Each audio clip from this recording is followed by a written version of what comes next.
design thinking is one aspect, and so we'll talk about that. And I also wanted to just highlight a couple of things as well. We want to complete the ideation and maybe the prototyping stage. We want to introduce the implementation phase so that you've got something to think about for tomorrow. Touch on this afternoon a case study of the slum redevelopment story. Also, a couple of people were asking me, what next? What do I do after this if I'm still interested? And there are lots of things that you can do. What I just put up on the Canvas site this morning was 2 links to meetups. So there are design thinking meetups, including close by here, well, relatively close, not southern India, which you can go to. And there's also a design thinking network. It doesn't have many members, but both of those seem to be working. So I would suggest getting in contact with those people.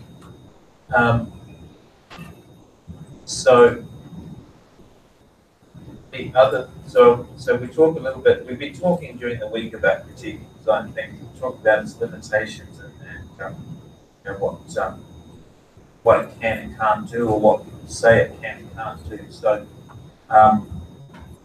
we've already touched on this, but I think it's important in relation to the stuff that you find out there about design thinking. Very often it's just sort of enthusiastic workshops with a business focus that tells you that if you do this, if you learn this, then you can both save the world and make a lot of money. So that's a fairly thin version of challenges of innovation in lots of contexts, and so it's important that we go beyond that, and that's what we're trying to do this week, to think a little bit beyond that. But I did want to also share with you today a couple of clips through this presentation that relate to this and relate to some of the topics of the week. And the first was just to take you back something that yesterday I was going to play in relation to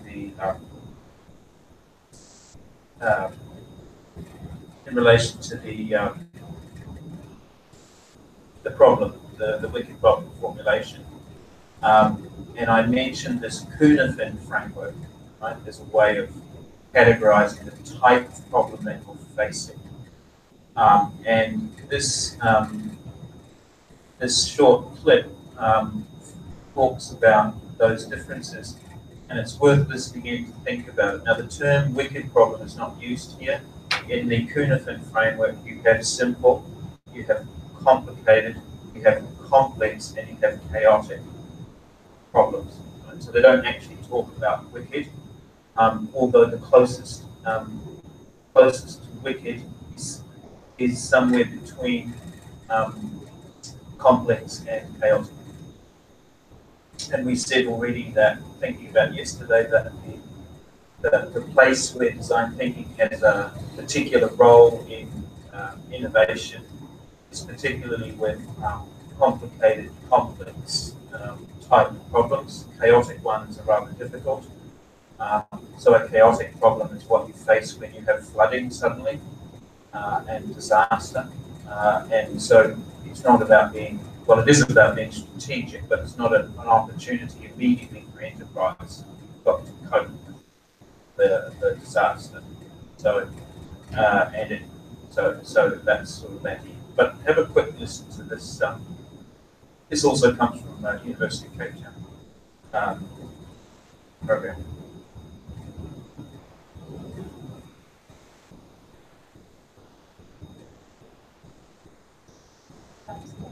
Of a program, but it also describes the change it's trying to achieve. To do this effectively, a theory of change approach needs to consider the context in which the program is being implemented, as well as the other stakeholders the program may be working with. A theory of change should engage with research about how change is created and it should point out the risks and assumptions in program theory. All programs are designed according to some kind of logic about what they are supposed to achieve. Often, this logic comes from the values and the worldviews of the people who design and implement the program, and these things can remain implicit. What a theory of change tries to do is make sure the underlying views about the program and why it might be effective are made explicit. Sorry, I'll just briefly interrupt. As I have been teaching over the past 5 years design thinking back in Australia and so on and so forth, I've introduced in my own package of teaching certain elements which are not typical of the design thinking programs you find out there. Theory of change is one of them. I've started asking students to develop, and there's a number of tools for this, to actually develop and articulate alongside a business case, business model, also articulate the theory of change that they are aiming to implement. So this is my particular packaging of what matters. A curving framework is one way to see how change takes place. This framework categorizes change into 4 different types. Obvious change is very formulaic, and this kind of intervention is predictable. You can usually control the variables involved. Take a minute and think of a few examples of obvious change, where you can easily predict the outcomes of an activity. Any ideas? Can establish standard operating protocol. We already have established standard operating protocol. That's what is the best thing to just follow that one. That is obvious. Can you give me a practical example from sort of everyday life?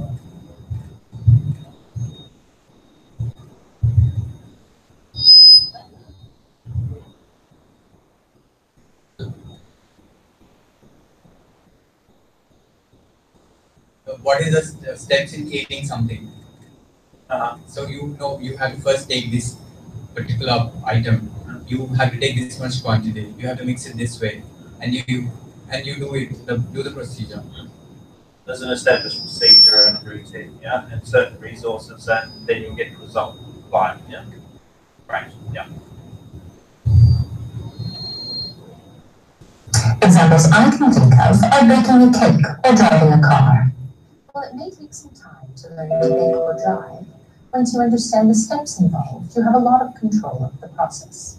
As long as you don't have an electrical problem with your oven or a mechanical problem with a car, following the same steps will regularly give you a similar, predictable result. In a complicated situation, change is less predictable. A situation that is complicated may be somewhat predictable, but there may be a range of other factors that are either unknown or outside of your control. An example might be growing a vegetable.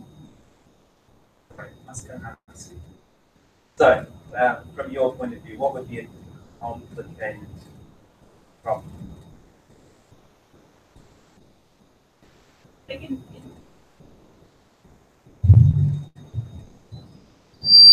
Okay, in my specific situation, the problem that you were trying to address, a complicated problem can be the response of the authority. That's outside our control, and we don't really, we don't know how the authority is going to respond, and plus there can be n number of hidden agendas that will come into play once we propose something like this. Okay, that sounds to me like a complex rather than a complicated problem. But we can, somebody think of something that's harder than making breakfast, but easier than setting up a new enterprise with significant stakeholder. Somewhere between those two. Somewhere where the variables, where you don't have control over everything, there are certain routines and sort of principles that you can follow, but you can't control you. And the outcome is kind of clear what you want. Quitting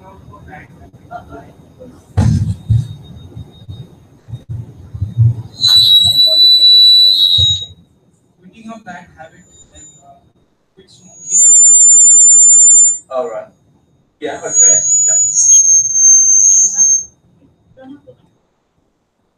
Okay. Yeah. That could be a good example. example. The one actually that relates to your enterprise idea is growing the vegetable garden. Yes. Yeah. Lots of things you can control, including composting and everything else with the weather. Whether you have. Yeah, soil, something happens. The vegetable garden. While there may be a lot you can do to prepare your soil with compost, water your seeds, and protect your plants, there are times when a hailstorm or pest may be outside of your control. In these situations, you might follow good practice, but you still need to analyze the situation as it arises and use judgment calls to make a decision. We did say yesterday then that in terms of design thinking, complicated, like the example here, complicated problem is good to address with design thinking. Falls within the range. Yeah? Simple, you don't need design thinking. Complicated, it's worthwhile. There are unknowns. Situations that are when they are more complicated can be categorized as complex. Complex problems might have many different influences, and the outcome of the situation might not be a direct result of your actions, because there are a range of other factors and influences that are also affecting the situation. And if you recall, when we looked at that 2x2 breakdown of the complex wicket and so on and so forth, remember there were 9, it ended up being 9 sort of segments across an X and a Y. You had very complex up here.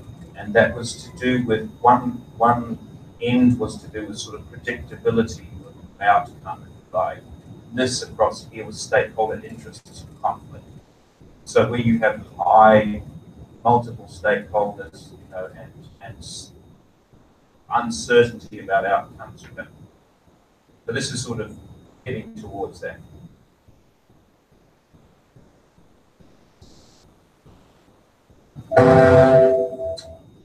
Finally, the most complicated situation can be described as chaotic. In chaotic situations, it is very difficult to predict what will happen. You can still take action in these situations. You may have to be very responsive and adaptable because the situation is out of your control. An example of a chaotic situation might include a flood or a natural disaster. Where would you categorize the programming that you work on, and why? So yeah, look, I'll post that one up again, but I just thought it was worth playing because it explains it quite well. So we're in the, you know, we talked yesterday about wicked problems, certainly at the level of scale, that some of the issues, often policy problems are wicked because of the scale you're talking about. Very often in terms of a sort of semester-long project, we're talking about complicated, complex, and most problems. But those design thinking is for using for simple problems, not really for chaotic. It's also sort of not appropriate. So it's sort of in that sense. So coming back to this notion of so design thinking and thinking about some of the critical aspects that we touched on this week. Let me just jump ahead and I'll come back to that one. What have you thought so far that at the time that you've spent with it about some of the limitations of design thinking, such as you've heard in terms of implementing it and in terms of what it can and can't do?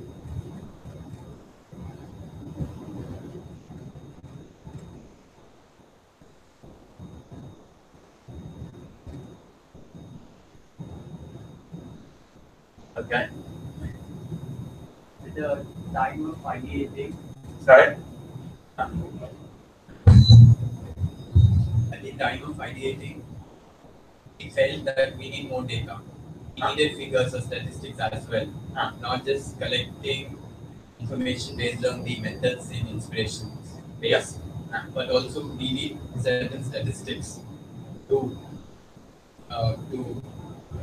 prototype or ideate. Yeah, right. So other kinds of data are needed than typically include. Yeah.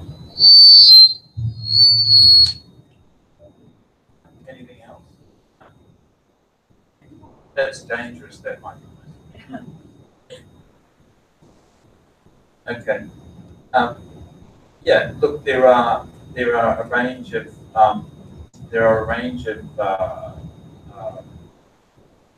possible limitations. We've touched on them this week.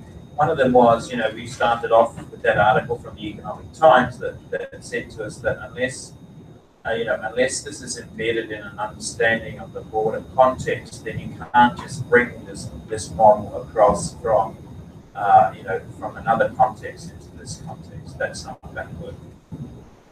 But what I want to look at just briefly are a few people who have thought about some of this and about the wider sort of consequences when we talk about design thinking. And my intention here is really that you go away from this week understanding more than is typically the case in a workshop setting, that you know more, that you are more resourced to be able to say, yes, but. And that's the same intention I have when I teach or research this. We need to go beyond workshops. And so there are a number of questions we need to ask. One of the questions we can ask, and Lucy Kimball, who's also writing for my book, Lucy's a professor at the University of Arts London, and she's worked quite a lot in the sort of social innovation space and design thinking. And one of Lucy's comments is that when we talk about design thinking, and this is a view that Lucy and I share, when we talk about design thinking, the question is, which design thinking are you talking about? So there are, and her way of dividing those up in terms of what you find when you go looking, is that there are three kinds of versions of design thinking out there. The first version is design thinking as a cognitive style. This is the idea that all designers, industrial designers, communication designers, multimedia, possibly fashion, architects, they have a way of thinking, a cognitive style, if you like. And when we talk about design thinking, we're talking about learning how to work or think like a designer. That's one story about what this is. One discourse, we could say, going back a few days.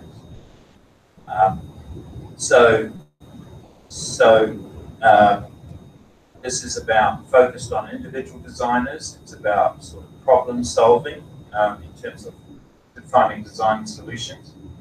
And it talks about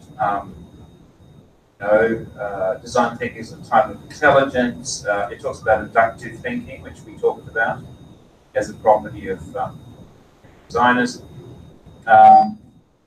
Talks about design problems as fundamentally ill-structured, and that the problem and solution co-evolve.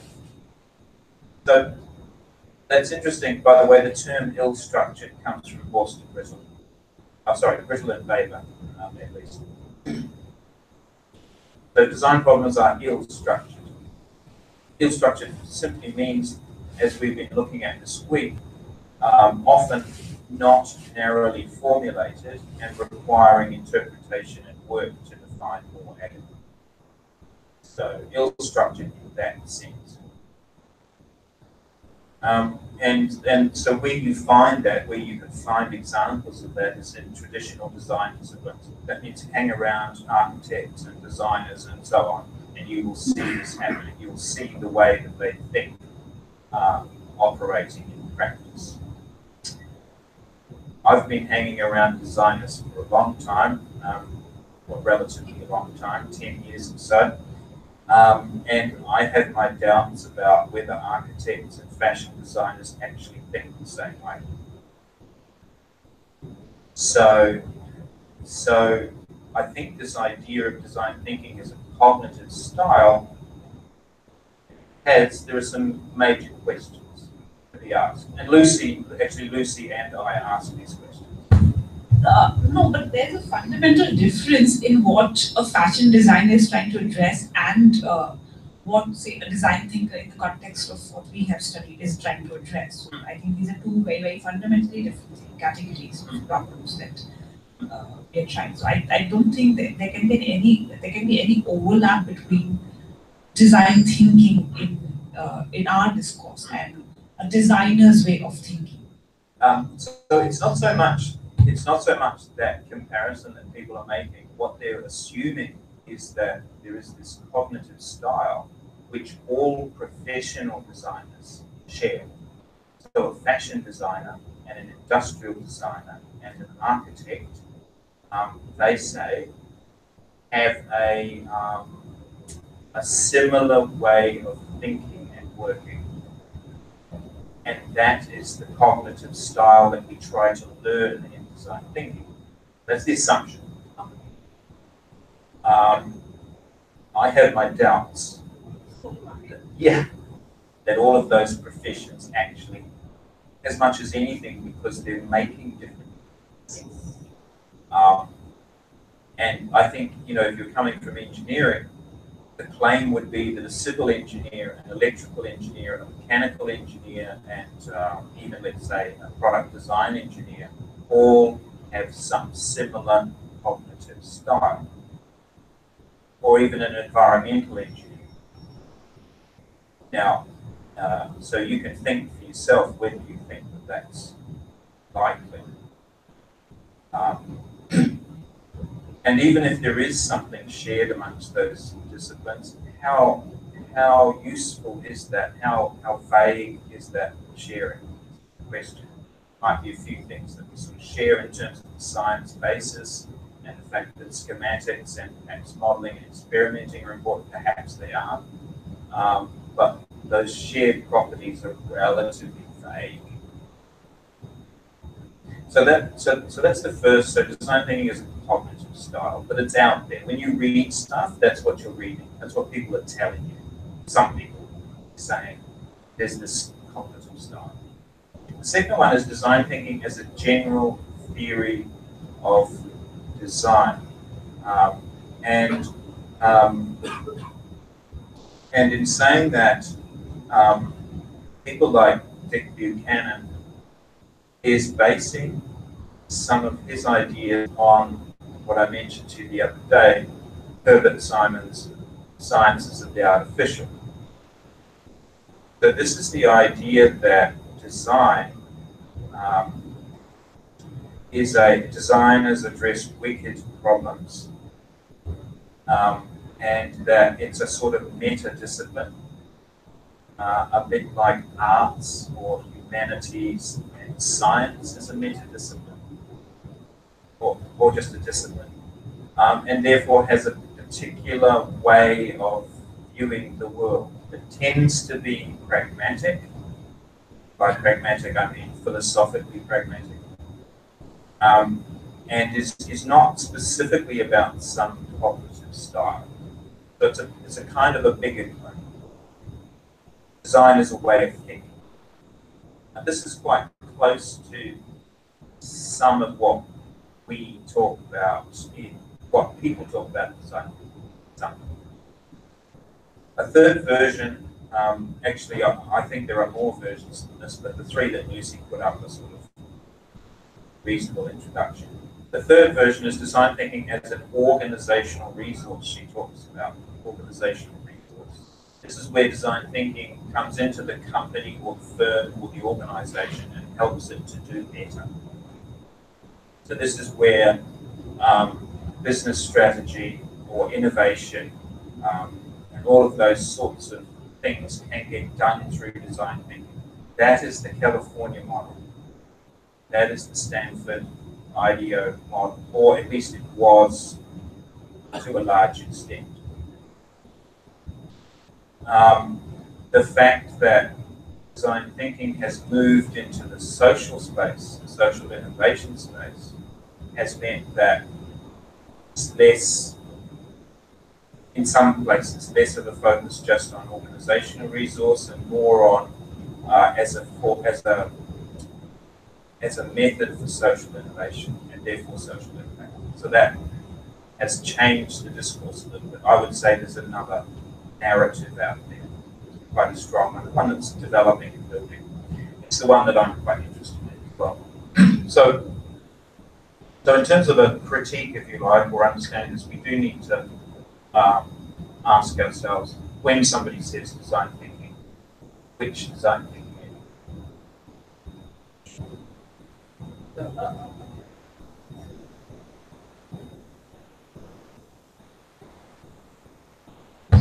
I forgot.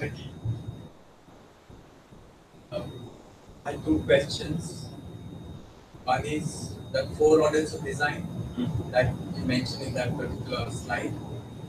And when you say philosophically pragmatic, you're basically saying that that whatever we are planning, there should be some component of usefulness in that design. And you don't explicitly say it, but it should be in your way of thinking. When you say, yes, yeah, I do mean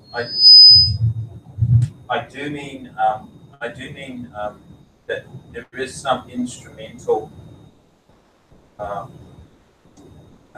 output. So design is associated with instrumentality. Instrumentality is pragmatic. Pragmatism, the fundamentals of pragmatism, whether it's William James or John Dewey, was fundamentally to say that it's very nice to have philosophical debates about stuff, but when we shift into the real world, the only debates that matter are the ones that have consequences for the things we're trying to change: politics, education, everything else. So therefore, pragmatism is concerned as a philosophical approach. Pragmatism is concerned with the instrumentality and the practical outcomes. So, you know, yeah. And you get abduction comes from, that's the pragmatism's legacy. That's Charles Peirce.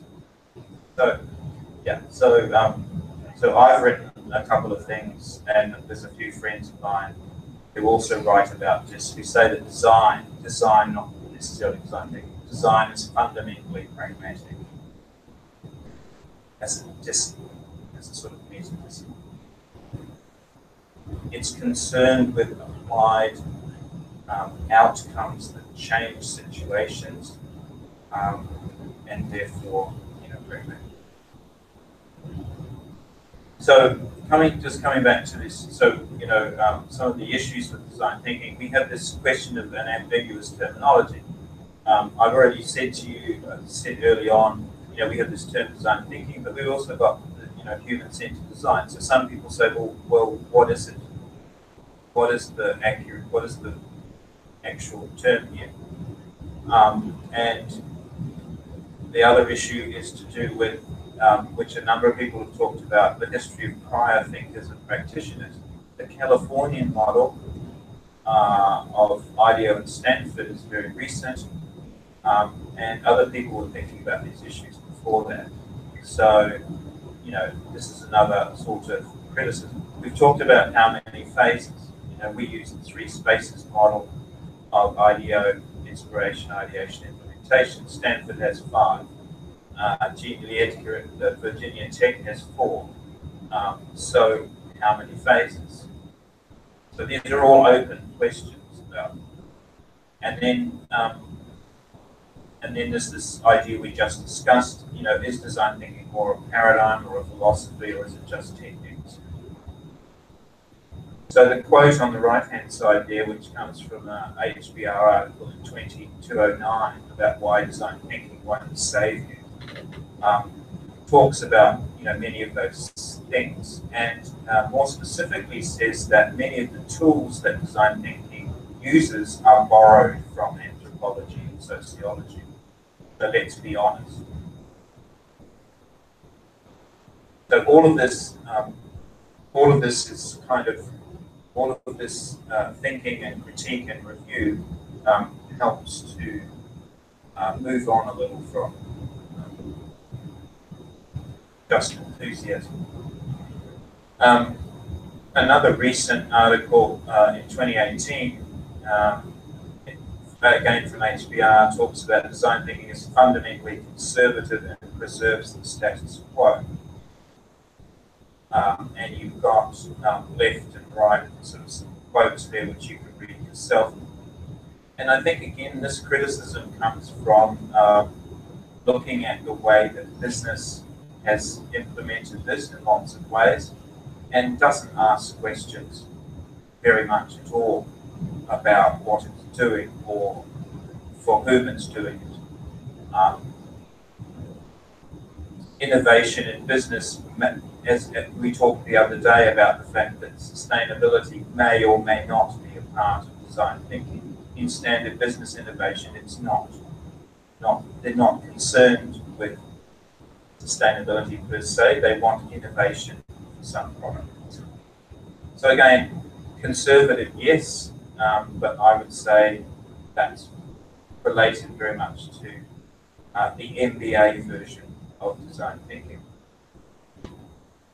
At the beginning of the, on the platform, the Canvas platform, we talked about design thinking as a new buzzword, or this Economic Times article does, and the claim was that if you apply design thinking as a linear blueprint by the book methodology, then you miss the point about the fact that problems are embedded in economic, social context, structures and networks, class and power, and all sorts of things. So you won't get that at a business workshop on design thinking. We don't talk about that. They have a fairly narrow vision of the way the world works. And so that version is one that delivers to a minority. So in the Economic Times article, there's a comment about unless you recognize, on the right-hand side there, unless you recognize embeddedness, and here they outline 5 types: structural embeddedness, cognitive, cultural, institutional, and political embeddedness. Unless you recognize the problems that occur in those sorts of contexts and are influenced and determined by them, then your solution won't get up, or if it does get up, it won't survive. And by that I also mean, if it's a solution that is more meaningful than just another product innovation, then you will fail if you don't account for that. Paul Pungaro works in cybernetics, and he has an interesting comment, which I'll just jump out and play for you. So Paul was on a, he's worked, he talks about this here, and he talks specifically in this short clip about the benefits and limitations, if you like, of the design thinking approach.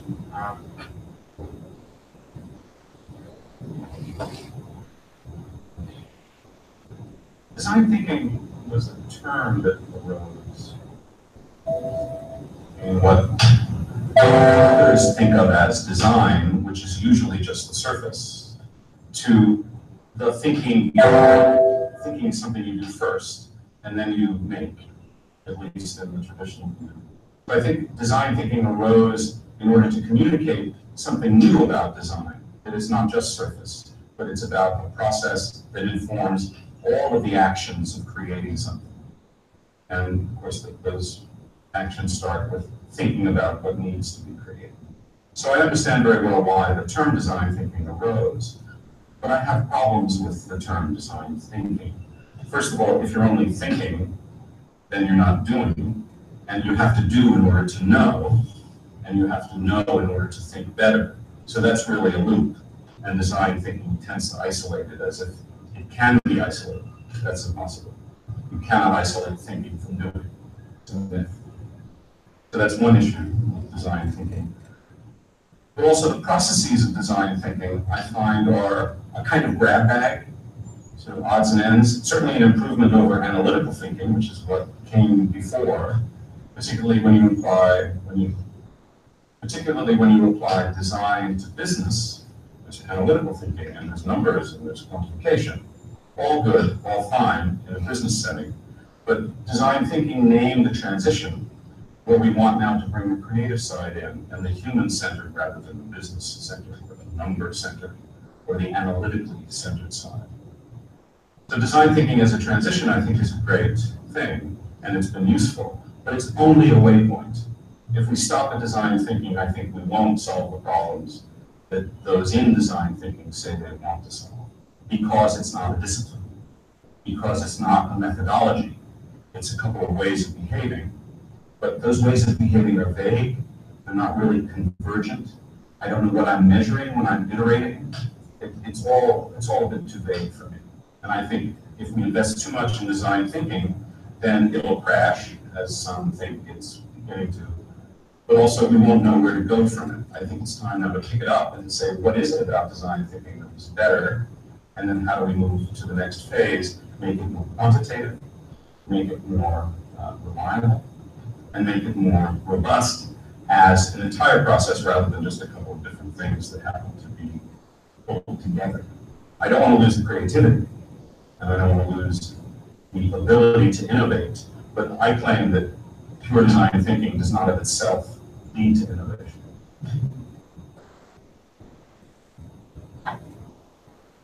The most important thing, I would say, to anyone in design thinking, as I would say in any field of practice, is to know the limits. If you don't know the limitations of what you're doing or what you're designing for, then you don't know enough. You don't know enough to claim this is a good design. You have to know what it isn't a good design for to know the limits. You have to know the boundary in order to know the quality of it. And the limitations of design thinking are vast. It's the reason why it's being questioned so much. So it had this wonderful curve up, it crossed the chasm. Everyone for some time now has been talking about design thinking. The danger is, and this is already predicted, I'm not the first to say this, that design thinking will crash because too much of it is expected of it.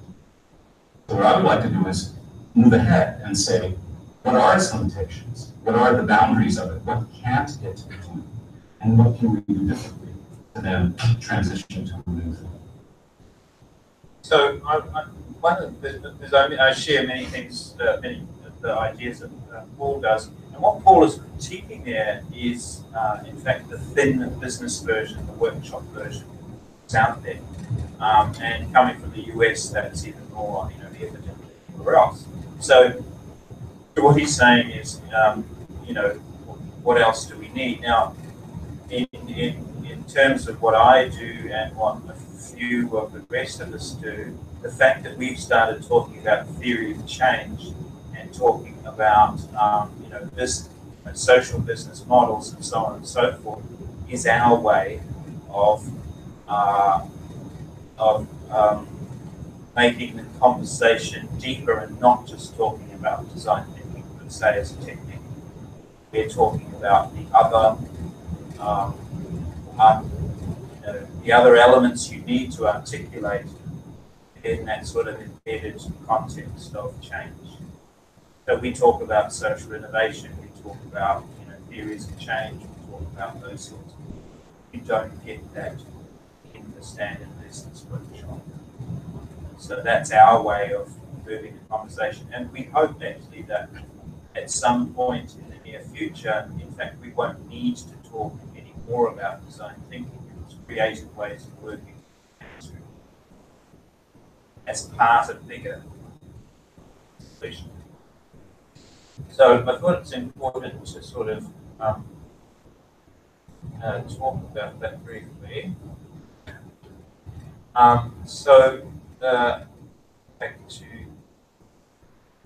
Back to this. So we had, and the other day I also mentioned, so these comments and critiques out there, design and business need to rethink. There are barriers. These are sort of organizational barriers.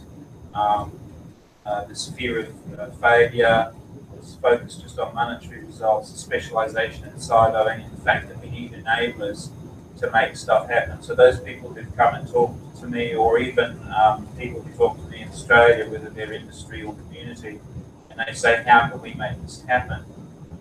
There are a number of things in the organisation that have to change to make it possible. Otherwise, you're just going to run up against a wall. If you don't have commitment from the top, or enough commitment from the top, you're never going to get everybody. But if you don't have a champion there, you're not going to win. You need to balance teams. And Sarah Beckman, who I introduced you to the other day from UC Berkeley, she has a paper in 2007 specifically on this issue of the team balance. And she talks about the things that we know, that you need different people with different skill sets and abilities in a team to make this happen. If there's 4 creatives, it won't work. You need only 1 creative. You need at least 1. You need to set the ground rules. And this is talking about in the organisation.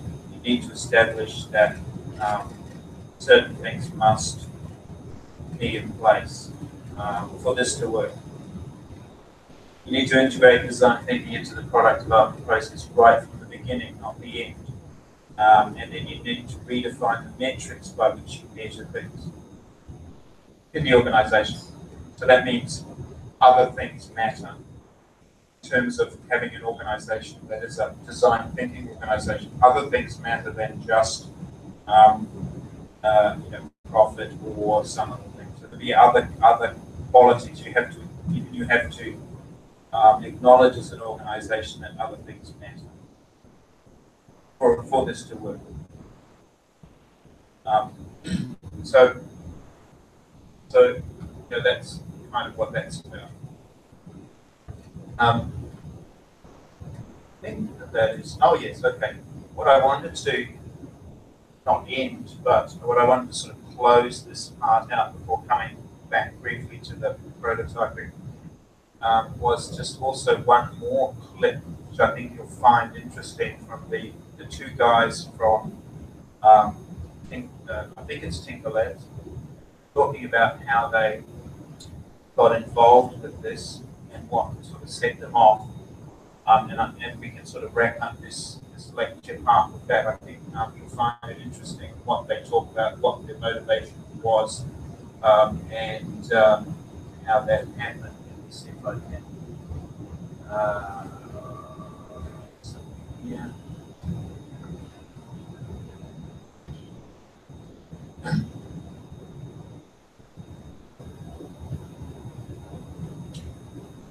Yeah.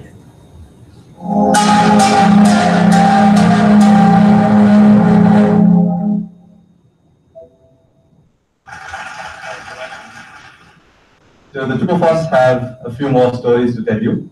One the secret to share, about 18 minutes, so I'll get started. So when we talk about innovation, what kind of words come to your mind? Usual suspects are creativity, genius, out of box, breakthrough. Well, we want to tell you today that's a myth. And for that matter, neither of us is that archetypal great innovator. So to tell you our story, let me go back to June of 2013. So here's the time I had graduated freshly as an MBA from IIM Ahmedabad, had a broken leg at that time, had decided not to take a job, but instead start up. No clue what business I would do, just a dream to work with engineering students. And one day, I happened to sit through a presentation by a product designer from NIT, the National Institute of Design. This guy had recently made a rag picking tool. So he starts with a presentation that had dozens of pictures of rag pickers at work. He says he spent a week clicking these pictures. Okay. The week after that, he spent time speaking to them, visiting their homes, and joining them on their treasure hunts. And he came back with a stark finding. A lot of them develop hunches in their back very early in the age. Understandable, right? So he sets out to solve this problem. Picks up a little wooden stick add metal shovel to it, and takes it back to the rag pickers, gets them to try it. Realizes it's not so much the wrist that they work with, but the elbow. So he comes back, creates another version of it that can be strapped around their forearms, so they get their full motion back. And when they try it out this time, they like it better. But he also realizes that somehow wood is not the best material, bamboo is. So he does another variant and goes back. So this goes on for a while, and in the process, the tool is perfected. And soon enough, an NGO sponsors large-scale production of this tool to help thousands of rag pickers. Just imagine so many backs saved, so many lives impacted. And I was amazed.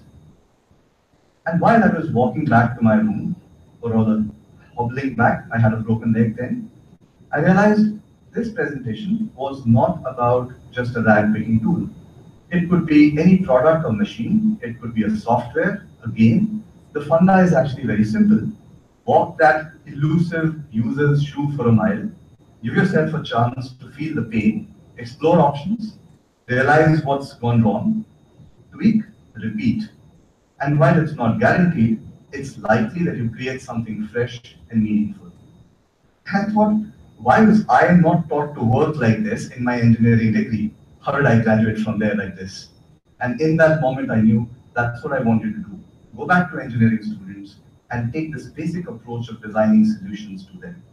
And that's how Tinker Labs was born. So the next 3 months, I spent time with designers, design professors, design students, and quickly put together a short module on design thinking for engineering students.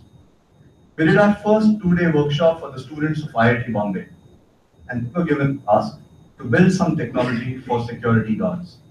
And where did they start?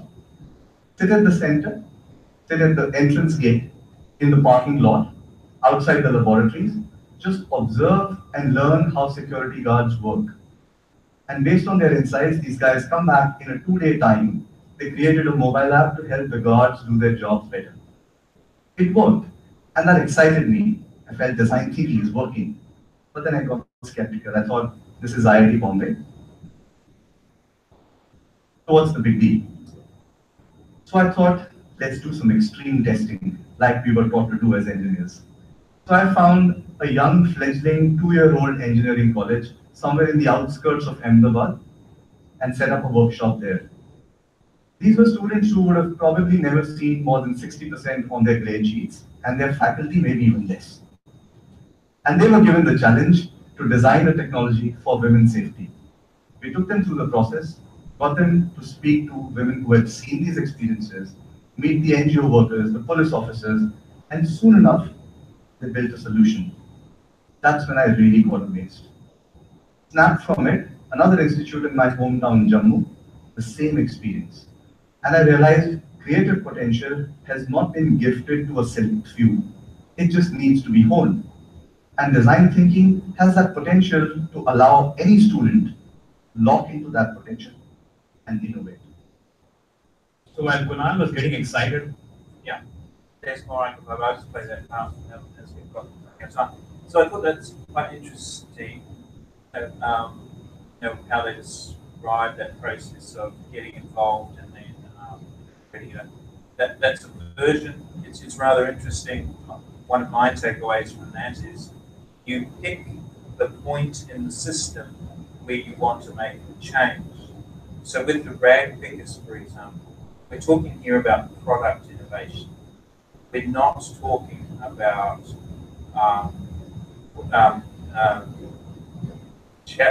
say providing social services or insurance for rag pickers and that broader livelihood sort of perspective. So that's not the point of entry here. So people do choose where in the system they want to come in, make a change, and that will limit or expand both the complexity and the impact. So they say they're having an impact by creating that tool for rag pickers, and certainly in terms of backs saved and so on, absolutely. There are other impacts you could have had if you designed something else with a broader let's say, social goal about livelihoods, for example, say alternative employment or something. So you choose anyway where you come. All right. That's what I wanted to say today. Coffee is Yeah. there. Great. Good. We will do that, Okay. and then quickly sort of do a quick thing on prototyping and then lunch. Yes. Okay. So we'll come back. Yeah, just briefly. Yeah. And I will. We'll do a lecture after this also. After this No, afternoon. not after. Right now, after we come back from coffee. Yeah, less of a lecture than just a reminder about the prototyping requirements. Yes. Yeah. What do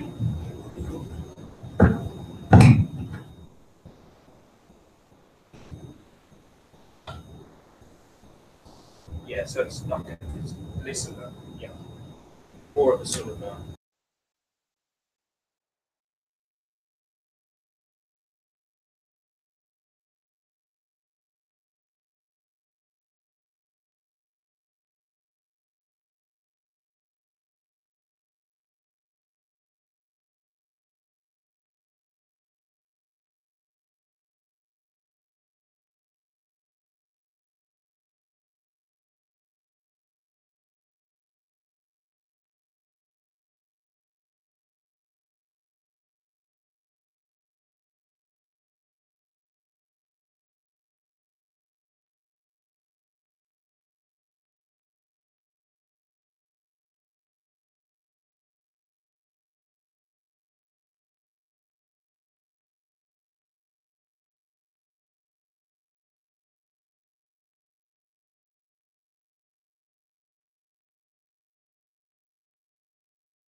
So just to remind you, so tomorrow there is a presentation phase for the project, right?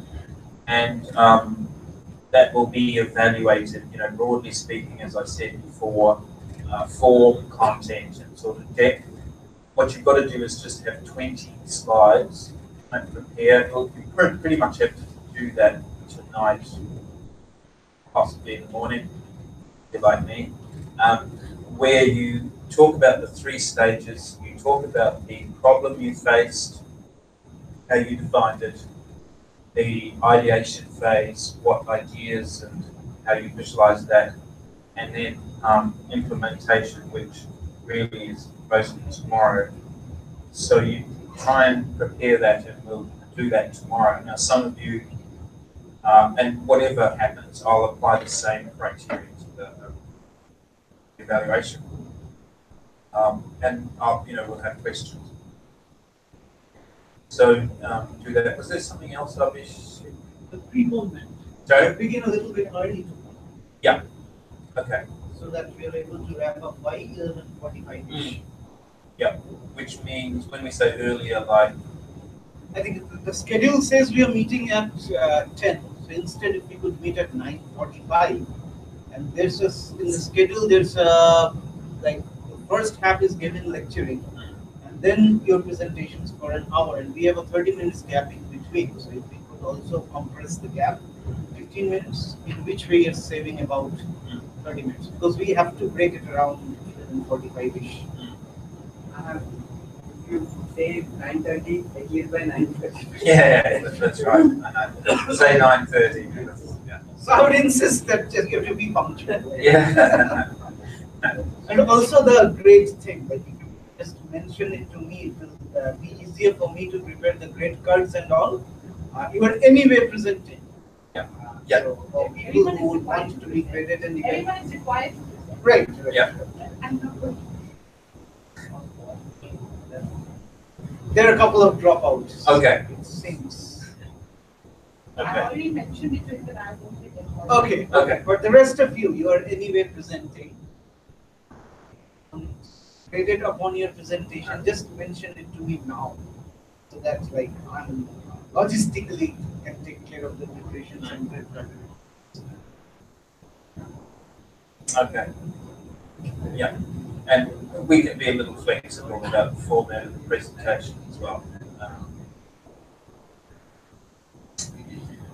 So look, I just wanted to highlight to you what you need to come back with this afternoon, which we will kick off with to get this sort of wrapped up. So we talked about the prototype idea.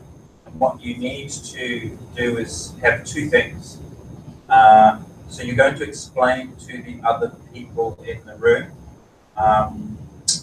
what the problem is that you face, what your solution is, okay? What your sort of prototypes look like, and what you sort of learn. Yeah. So how might we? So you're pretty much explaining and sharing your prototype, and obviously your problem and solution that you're facing to the other people in the room. And the other people in the room, people who are sitting there listening, they're going to focus on 4 things. What about your solution is exciting? They'll listen and say, yeah, that's great, wonderful, all that. The second part is what changes they think you should make. Then what questions did it raise, your idea, and what new ideas did it inspire? So there are 4 things that you focus on. That's the audience. And you will just present to the others problem, solution, and any kind of visual prototype of some aspect of that solution. Including, remember, we said a draft business model or a brief discussion of the business model is also valid. Yeah? So it's a share out and feedback session. Okay, so we'll keep that. That's where we'll sort of kick off, yeah? This afternoon, after lunch. All right, that's all I wanted to say.